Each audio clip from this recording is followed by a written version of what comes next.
के युद्ध को धर्म युद्ध और विनाशकारी युद्ध कहा जाता है, जो कि कौरवों और पांडवों के मध्य हुआ।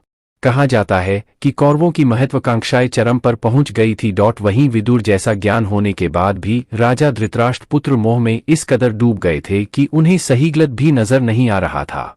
जब भरी सभा में द्रौपदी का चीरहरण हो रहा था, तब भी सभी सिर झुकाएं इस शर्मसार होने वाली घटना के साक्षी बनकर बैठे हुए थे।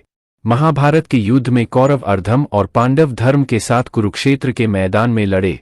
महाभारत युद्ध के दौरान ऐसी कई विशेष घटनाएं घटित हुई जो आज भी लोगों के लिए शिक्षा, क्षेत्र, संदेश और उपदेश की तरह है।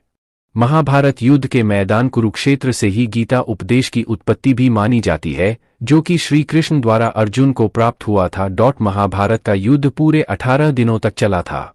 ज्योतिषियों और जानकारों के अनुसार कलयुग के आरंभ होने से 6 माह पूर्व मार्गशीर्ष शुक्ल 14 से युद्ध प्रारंभ हुआ, जो लगातार 18 दिनों तक चला था।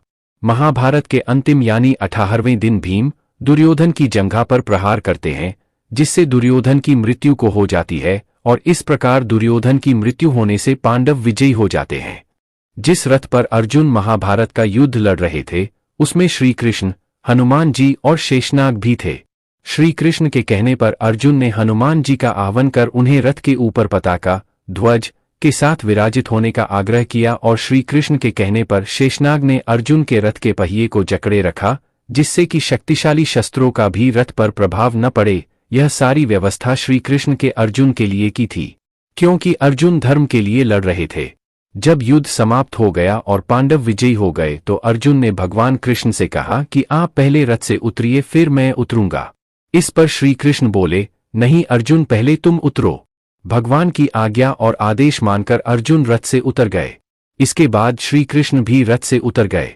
शेषनाग भी रथ को छोड़ पाताल लोक चले गए और हनुमान जी भी अंतर्ध्यान हो गए। श्री कृष्ण रथ से उतरने के बाद अर्जुन को कुछ दूर ले गए, और इतने में ही अर्जुन के रथ से अग्नि की लपटें निकलने लगी और रथ धूं कर जलकर राख हो गया।